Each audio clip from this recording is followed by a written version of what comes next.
Title से समझ सकते हैं विस्को मिनी गोल्ड का एक अपडेट लेके आया हूँ। अपडेट दरअसल आप लोग कमेंट्स में पूछते रहते हैं, आप थोड़ा जुड़ जाइए। आप जैसे पूछते रहते हैं कि विस्को मिनी गोल्ड कब लॉन्च हो रहा है, सेमिनार कब है, तो उसका एक रीज़न मैं आपको बता देता हूँ। इसका डिले का कुछ कारण है कि हमने जिस तरीके से परमिशन के लिए जो अपन गैदरिंग करें ना, उसके परमिशन के लिए हमने एक तरीके से लेटर लिखा हुआ था यहाँ लोकल अथॉरिटी में, तो अभी तक हमारे पास परमिशन आई नहीं है। सबसे बड़ी बात तो ये है। दूसरा कुछ ये है कि अभी यहाँ बारिश के भी हालात थोड़े ख़राब है, तो जोधपुर में बारिश भी बहुत हो रही है, इसलिए हमने जो है एक तरीके से सेमिनार को फ़िलहाल कुछ समय के लिए पोस्टपोन कर रखा है। तो ये था विस्को मिनी गोल्ड के लिए अपडेट। आप जब भी जिस तरीके से अभी शायद बिज़ी हैं तो लाइव पे नहीं जुड़ पा रहे हैं, जैसे ही अगर आपके पास ये वीडियो आ जाता है तो आप इसको ज़रूर देख लीजिएगा पूरा, क्योंकि ये कंप्लीट अपडेट मैंने आपको दिया है। इसके अलावा जैसे कि आप देख पा रहे हैं, हमारे मित्र आए हैं उत्तर प्रदेश बरेली से, जिनका नाम है मोहम्मद मोहित साहब। इन्होंने बहुत पहले हमसे एक छोटी मशीन ली थी, उसके बाद में इन्होंने फिशर F44 ली थी। ये आपका जो है आपके साथ अपना एक्सपीरियंस भी शेयर करेंगे, और इनका काफ़ी अच्छा एक्सपीरियंस रहा है, इसलिए मैंने सर्वे से यहाँ आए हुए थे मिलने जनरली, तो इसलिए मैंने एक वीडियो भी, मैं कहा अपन लाइव जाके अपना एक्सपीरियंस जो है शेयर कर लेते हैं और एक वीडियो भी शूट कर लेते हैं। तो मोहम्मद मोहित जी, आपसे मैं गुजारिश करूंगा कि हमारे जो व्यूअर्स है, जो सब्सक्राइबर है, उनसे आप जो है अपना एक्सपीरियंस बताइए। आपको जिस तरीके से विस्को के साथ में जुड़कर आपको कैसा लग रहा है? विस्को परिवार के साथ में जुड़ के बहुत अच्छा लग रहा है, और विस्को परिवार के साथ जो भी जुड़ता है तो उसे बहुत अच्छा महसूस होता है। और पहली बात तो मेटल डिटेक्टर एक ऐसी चीज़ है जिससे आप कहीं भी कुछ भी कभी भी ढूंढ सकते हैं। और दूसरी चीज़, लोग कहते हैं ना कि यहाँ बाबा लोग बताते हैं कि यहाँ खजाना है, कि वहाँ खजाना है, कि मेरे घर में देखा है, कि सपना है। ये ऐसा कुछ नहीं, ये सब झूठ बात है। ऐसा कोई भी कारीगर दुनिया में ऐसा पैदा नहीं हुआ है कि खजाने को बता दे कि यहाँ पर है। और कोई भी अगर कारीगर ऐसा है दुनिया में तो आप मुझे बता सकते हैं और मुझसे नॉलेज ले सकते हैं। सर का वैसे काफ़ी एक्सपीरियंस है, पिछले 3-4 सालों से ये इसी फील्ड में है, और काफ़ी अच्छा नॉलेज इनको फील्ड का हो चुका है। और दूसरा फिशर F44 अभी फ़िलहाल ये यूज़ कर रहे हैं। तो सर फिशर F44 के बारे में आपका क्या रिव्यू है, ज़रा ये भी बता दीजिए। फिशर F44 बहुत बढ़िया मशीन है और बहुत अच्छी तरीके से चलती है। और फिशर F44 से मुझे लगभग 2-3 सिक्के चांदी के भी मिले हैं, और काफ़ी सामान छोटा मोटा आइटम मिला है मुझे, मतलब। और मैं ज़्यादा हंटिंग के लिए जाता नहीं, कभी कभी जाता हूँ, लगभग महीने में 1.5 महीने में, और मेरा पर्सनल काम रहता है, इस चक्कर में ज़्यादा हंटिंग करता नहीं।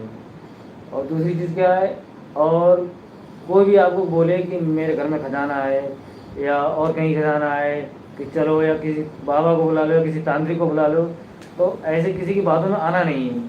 अगर आपको खजाना अगर रियल में ढूंढना है, रियल में आप चाहते हो कि खजाना मुझे चाहिए, तो आप सिर्फ मेटल डिटेक्टर से ही खजाना ढूंढ सकते हो, वरना आपको कहीं भी किसी चीज़ से खजाना कभी मिल ही नहीं सकता है। समझ रहे सर? तो बिल्कुल बिल्कुल सर, आपका काफ़ी एक्सपीरियंस है, आपने यहाँ पे शेयर किया। जैसे कि अभी एक कमेंट आया है अपने, मैं देख लेता हूँ कि निखिल बोरकर साहब का, कि सर उनका कॉन्टैक्ट नंबर दे सकते हैं क्या उनके एक्सपीरियंस के बारे में पूछने के लिए। तो आप यहाँ पे भी पूछ सकते हैं, ऐसी कोई दिक्कत नहीं है।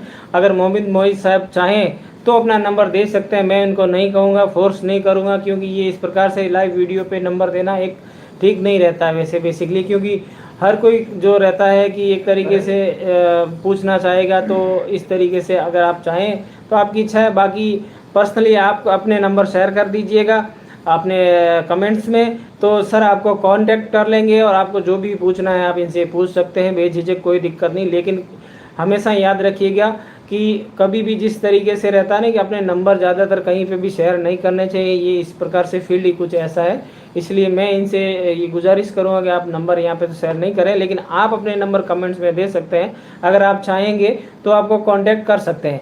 और भी भाई का अगर आप लोगों का किसी का सवाल है तो आप पूछ सकते हैं। जैसा एक और कमेंट आया है कि सर जी मिनी गोल्ड 1/1 फीट स्क्वायर के ऑब्जेक्ट पर कितनी डेप्थ दे पाएगी। 1/1 फीट के ऑब्जेक्ट पे सर डिपेंड करता है ऑब्जेक्ट का जो जैसे रहता है ना, कंडेंस कितना मोटाई में रहता है। दूसरा, ऑब्जेक्ट कितनी सालों से ज़मीन के अंदर दबा हुआ है। अगर फ्रेश ऑब्जेक्ट को हम ज़मीन पे दबा देते हैं तो ये 2-2.5 फीट या 3 फीट, 3.5 फीट भी दे सकती है, लेकिन काफ़ी पुराना और सड़ा हुआ होगा तो और भी अच्छी गहराई में ये ऑब्जेक्ट जो है काम कर सकता है। तो सर कोई बोलते हैं कि उस जगह सोना है, उस पर कोई चीज़ है, गार्ड है, हम डायरेक्ट मेटल डिटेक्टर से, जैसे सर का एक और कमेंट्स आया है कि निकाल लेंगे तो हमारी जान जा सकती है, ऐसा होता है क्या सर? ये इसके बारे में आप ज़रूर बताइए। आप काफ़ी जगह घूमे, ऐसी ऐसी जगह घूमे जहाँ पे लोग कहते हैं ना वहाँ पे तो जाना ही नहीं चाहिए, तो ये आप इनसे पूछ सकते हैं, ये अभी अपना नॉलेज शेयर करेंगे। ऐसा ना कोई कहता है ना किसी खजाने पे हवा है, तो खजाने सिर्फ दुनिया में दो प्रकार के पाए जाते हैं। एक खजाना वो होता है जो गोसाई लोग, जो जमींदार लोग अपना खजाना गड़वा के उस पर कोई हवा जबरदस्ती बैठा देते थे, एक खजाना ये हो गया। और दूसरा खजाना वो हो गया है जो खजाना कहीं भी गड़ा है, जो जिन्नात जो होते हैं वो आग से बने होते हैं। जिन्नात जब आग से बने होते हैं, वो खजाने में गर्मी होती है बहुत ज़्यादा। खजाने में जब गर्मी होती है तो जिन्नात उस चीज़ को आकर्षित करती है, खजाना उसको आकर्षित करता है, अपनी तरफ खींचता है। मतलब जिन भी आग से बने वो खजाना भी में गर्मी होती है बहुत ज़्यादा, तो वो अपनी तरफ उसे खींचता है। ये हो गए दो प्रकार खजाने। और लोग ये कहते हैं कि खजाना ज़मीन में चलता है, ये सबसे बड़ी झूठ है। और कोई भी बाबा आमिल तांत्रिक ये कहे कि फलाने खेत में गड़ा है, फलानी जगह पे गड़ा है, खींच के तुम्हारे घर ले आएंगे या उसे इस्तेमाल करने के लायक कर देंगे, या कोई चीज़ ज़मीन से निकली है ख़राब हो गई है। अगर ज़मीन से कोई भी चीज़ निकलती है, जैसे अगर वो सोना निकला है तो वो सोना ही निकलेगा अगर ज़मीन में है तब।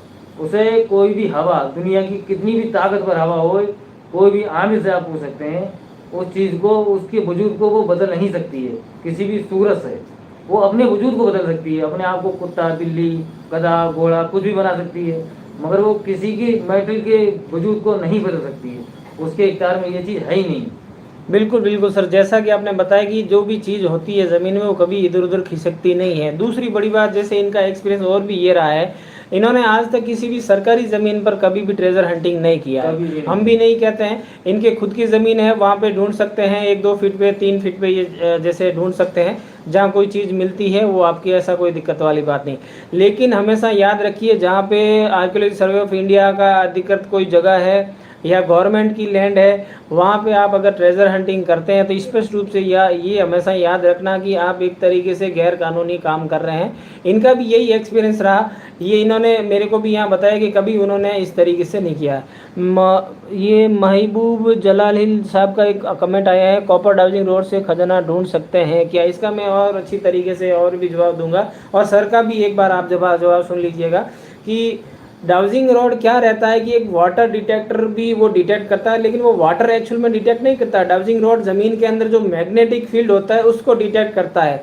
ज़मीन के अंदर 70% पानी होता ही होता है, चाहे 1 इंच के पाइप का निकले या 2 इंच पाइप चलने वाला निकले।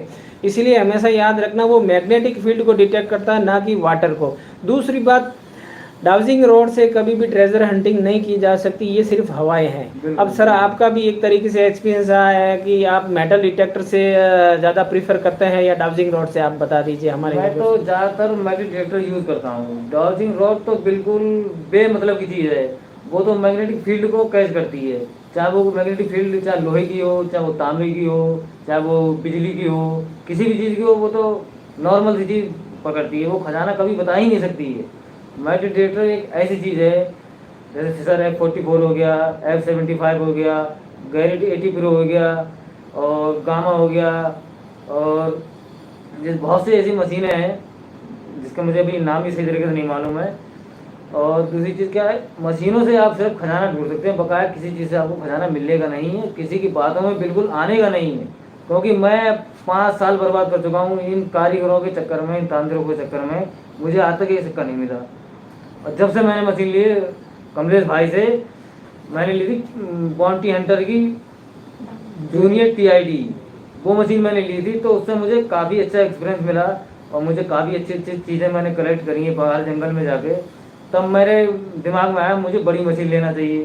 फिर मैंने F44 ली, जो मुझे 65,000 रुपये की F44 पड़ी है मुझे जाके। तो इससे मुझे काफ़ी अच्छी चीज़ें मिलती हैं। और मैं कभी ऐतिहासिक प्लेस पे ज़्यादा नहीं हूँ, ऐतिहासिक प्लेस पे कभी मशीन ले जाना सख्त मना है, वहाँ ले जा ही नहीं सकते आप मशीन। अगर ले जाओगे वहाँ मशीन आपने चलाई तो आप पकड़ जाओगे, सर की कोई जिम्मेदारी उसमें नहीं है। बिल्कुल बिल्कुल सर, ये आपने बिल्कुल सही बताया। और जिस तरीके से सर ने बताया कि बहुत सारी मशीनें आती है, हमेशा मशीन खरीदने से पहले ये याद रखिएगा कि कौन कितना आपको सपोर्ट कर सकता है मशीन बेचने के बाद में भी, कौन कितनी सर्विस दे सकता है, मशीन को कल को कोई दिक्कत आ रही तो आपको किस तरीके से वो टैकल कर सकता है। तो सर जो आज यहाँ आए हैं इतनी दूर बरेली से यहाँ चलकर, तो ये इनका जो हमारे आपस में जो प्रेम है ना, कहते हैं ना कि एक तरीके से दोस्ती का नाता बन गए। हम इस तरीके से बेचने वाला या खरीदार की तरह नहीं हो गए, हम इस तरीके से जिस तरीके से जो हमसे मशीन खरीदता है उनका हमारे साथ रिलेशन ही ऐसा बन जाता है कि वो खुद हमसे मिलने आना चाह रहे हो। मेरी भी एक दिली ख्वाहिश थी कि एक बार सर से भी मिलूं, इनका एक्सपीरियंस जाने, जो एक्सपीरियंस आपके साथ शेयर करें हम, ताकि आपके भी फ्यूचर में जो काम आए। तो दोस्तों सबसे बड़ी बात ये थी आज जिस तरीके से, हालांकि हमने कोई सवाल जवाब के रिलेटेड कोई बात नहीं की थी, सर यहाँ आए हुए थे मिलने, बहुत बहुत शुक्रगुजार हूँ कि बड़ी दूर से हमसे यहाँ मिलने आए। और मैं भी इनसे एक वादा करता हूँ कि जब भी एक बार मुझे मौका मिलेगा तो इनके वहाँ पे भी ज़रूर जाऊँगा। और दूसरा ये है कि मिनी गोल्ड का मैंने आपको अपडेट दे दिया है, जैसे ही हमारे पास परमिशन आ जाती है गवर्नमेंट के लिए, क्योंकि देखो हम बहुत बड़ी गैदरिंग इकट्ठी कर रहे हैं, प्लस उनके लिए हर चीज़ की व्यवस्था भी करनी पड़ती है। दूसरी बात, एक बहुत बड़े जगह को भी, प्लेस को भी हमने चूज़ किया है, लेकिन सारी चीज़ें विद परमिशन के साथ में हो तब जाके उस चीज़ को करने में बहुत अच्छा लगता है। इलीगल तरीके से हम किसी भी तरीके से कोई सेमिनार नहीं करेंगे। इसलिए आपसे गुजारिश है, आपने इतना इंतज़ार किया, मैं आपके लिए वाकई में बहुत शुक्रगुजार रहूँगा। आगे भी आप थोड़ा इंतज़ार कीजिए कि जैसे ही हमारे पास परमिशन आ जाएगी हम जल्दी आपको अपडेट दे देंगे 15 दिन पहले कि हमारे पास परमिशन आ चुकी है। अब हम सेमिनार की इस डेट को, ये सेमिनार फिक्स कर रहे हैं। तो आप इंडिया के जिस क्षेत्र में रहते हैं आप यहाँ आ सकते हैं, जो यहाँ आ सकता है, और जो नहीं भी आ सकता है तो वो लाइव सेमिनार भी देख सकता है। हमने लाइव सेमिनार की भी व्यवस्था कर रखी है कि पूरी तरीके से सेमिनार को लाइव टेलीकास्ट किया जाए हमारे सारे ऑफिशियल यूट्यूब चैनल पर, जिससे आपको वहाँ बैठे भी ये पता चले कि सेमिनार में एक्चुअल में क्या होता है, किस तरीके से लोग आपस में डिस्कस करते हैं मेटल डिटेक्टर के रिलेटेड। भारत में आज तक ऐसा कोई सेलर नहीं होगा, कोई बेचने वाला नहीं होगा जो इतनी बड़ी सेमिनार कर रहे हैं। हम हर बार सेमिनार करते हैं, लेकिन कुछ कारणवश जैसे कोविड की वजह से हर साल सेमिनार हम नहीं कर पाए, लेकिन इस बार जो सेमिनार होने वाला है वो बहुत बड़ा सेमिनार होने वाला है। तो जुड़े रहिएगा हमारे साथ। जैसा कि एक और कमेंट्स आया, मैं लास्ट कमेंट्स पढ़ लेता हूँ, उसके बाद मैं लाइव को एंड कर लेता हूँ। F75 की दिल्ली दफ्तर कब तक मिल पाएगी? मैं पंजाब से हूँ सर, दिल्ली दफ्तर तक मैं कोशिश करूँगा आप तक पहुँचा दूँगा जल्दी। तो दोस्तों आज के लिए इतना ही, मिलते हैं नेक्स्ट वीडियो में, तब तक के लिए नमस्कार, थैंक यू।